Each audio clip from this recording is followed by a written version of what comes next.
Okay, alright. Magluluto tayo ng kinamatisang manok. Request ng aking magandang asawa, si Mana.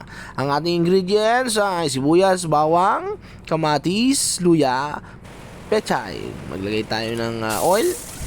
Gisahin natin ng sibuyas at bawang. Pag medyo brown na siya, lagay na natin yung manok. Konting halo-halo hanggang sa mag-oil. Lumabas ang oil ng ating manok.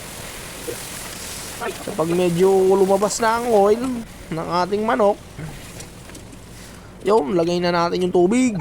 Pakuluin natin, lagyan natin ng black pepper.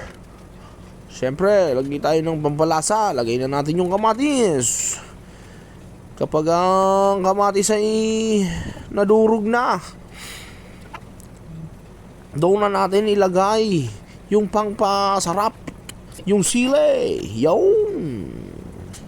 Lagay tayo ng konting patis. Lagay tayo ng konting asin. Para medyo may lasa ay yun. Pag nakuha mo ng lasa ay ilagay mo ng gulay. Yay! Ang sarap! Alright, that's our video for today.